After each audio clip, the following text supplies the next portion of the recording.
Here we'll move on to the second part of the review problems.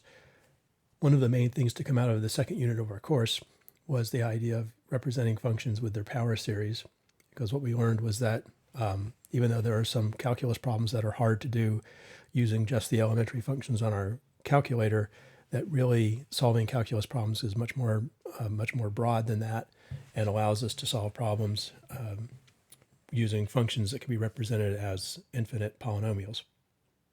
So this question is meant to remind you about how we can not only get our elementary power series, but also combine them using calculus and algebra ideas. So for example, the cosine function was one of the ones that we found Taylor polynomials for, and the structure of the Taylor polynomial, z, let's track what variable I was using. I'm just going to write these with factorials just so I don't have to worry about where the numbers come from.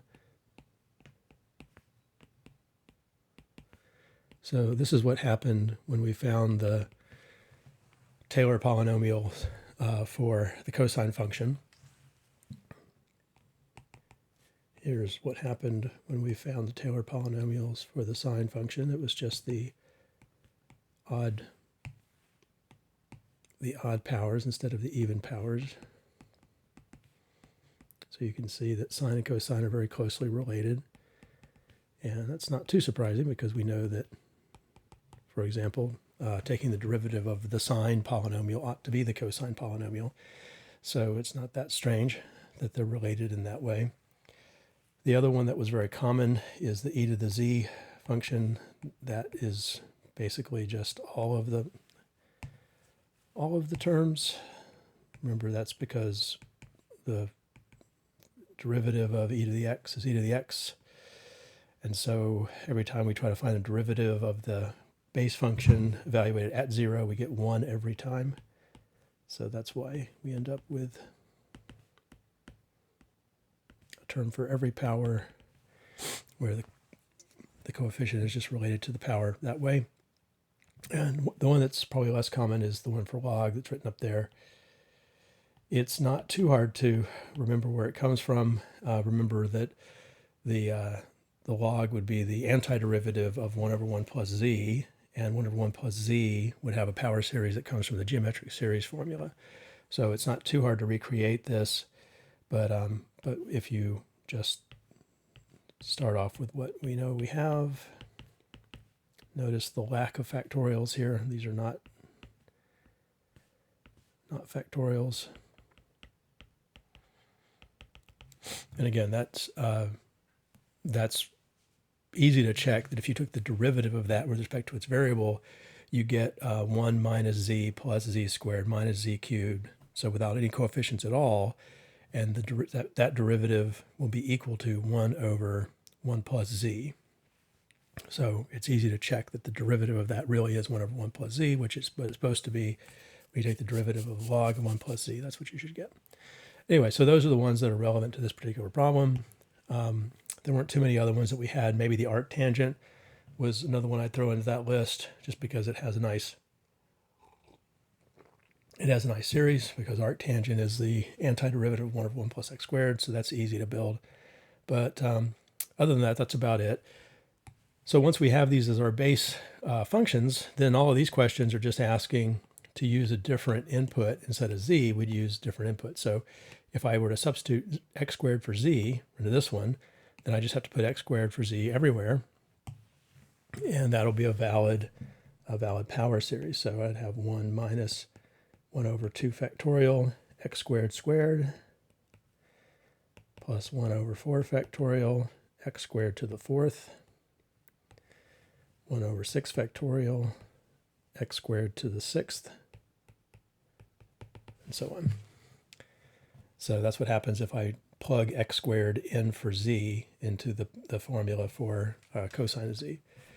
For the sine of 2x, that would just be replacing all of the z's in the series below using 2x. And I'll just remind you, don't forget to put the parentheses around this if you're not going to simplify it. This would be the right way to write that. That's not a power series thing. That's just a general math thing. If ever we need to change a single letter into something more compound, we should always carry parentheses with it. It can't hurt to have them, but it can be wrong without them. And then 3 would be just like number 1, where I'm putting x squared in for z in the thing below. And number 4 would be very similar to number 2, where I'm putting negative 2x in place of z from down below. So that's how we would build those. We did some other things with them. We could plug a number in and see what we get. As a series, we could, on the last exam, we had a problem where we did the limit, a limit that had like a sign of 2x in it. So that would be another application of this, but being able to build the elementary power series for some common functions is a good idea. All right, so let me get rid of this.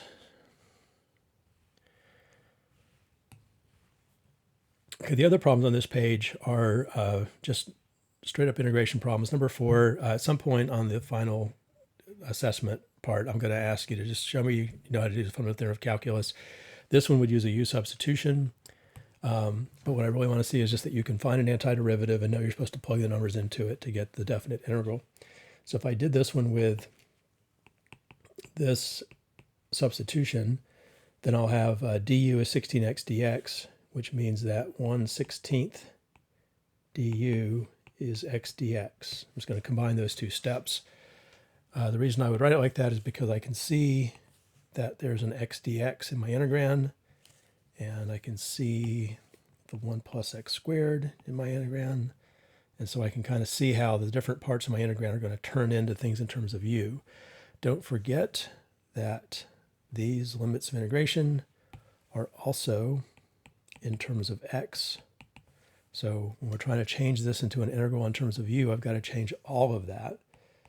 So I should come down here and point out that when x is 0, u is 1, and when x is 1, u is 9. I'm just using this fact to do that. So the integral becomes the integral from 1 to 9, and I'll have 1/16 du times 1 over u. This will be 1/16 times the natural log of u evaluated from 1 to 9. And so I'll end up with 1/16 log of 9.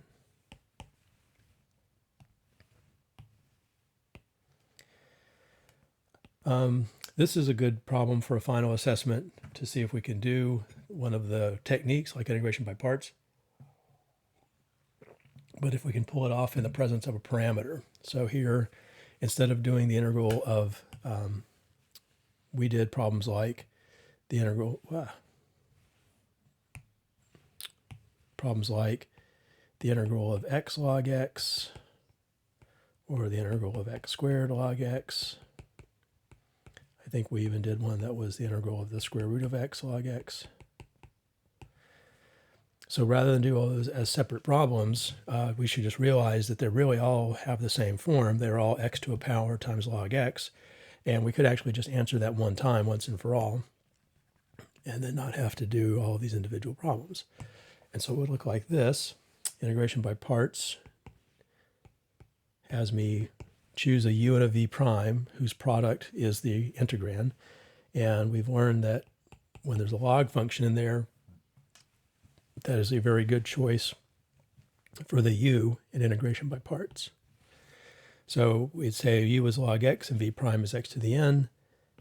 We take a second to do these calculations. That means that u prime is 1 over x, and v will be the antiderivative of x to the n. And so that will increase the power by 1 and multiply by the reciprocal of that power. And that's the point where we should put a big asterisk, because that is only the correct antiderivative if n is not -1. If n is -1, then that step is not right. We can't have 1 over 0, x to the 0 there. So I'll put an asterisk there to make sure I remember why I had to be told that n was a number other than -1. So integration by parts is going to say that this integral is u times v, so that's 1 over n plus 1, x to the n plus 1 times log x, minus the integral of u prime v. In other words, the integral of these two guys in this row. Notice that when I have 1 over x times a power of x, those powers of x are going to be combined, and it's going to reduce this power by 1. This 1 over x times this power of x is going to reduce the power of x here by 1. So that 1 over n plus 1 constant will still be there, but then I'll have x to the n. And so that's relevant because that final integral, the 1 over n plus 1, you could think of as factoring out, and then I needed to integrate this thing, but the integral of that thing is, we already did it, it's the same as the thing we had before.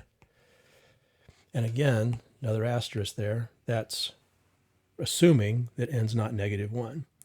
So I can get that answer all the way to the end. It has that 1 over n plus 1 in it twice, which is fine. But that would be the answer. And so if n was 1 or 2 or a half, that would be the correct answer to that integral. And I don't have to do each individual case. Down below, we have the integral. We ask about what would happen if n was equal to -1. It's a fair question. If n is equal to -1, then this is really this problem. If x is -1, I'm sorry, if n is -1, then this is what this integral is going to be. And that works really well with the substitution. By the way, you could do this with integration by parts if you wanted to. I'd recommend trying it and see. It definitely has a weird feeling to it if you do it that way. But it's not wrong to do it that way. But it does work with a u substitution as well. And usually when something works with a u substitution, it's going to be easier to do with a u substitution. So this integral just turns into u du. And of course, that's 1/2 u squared plus a constant.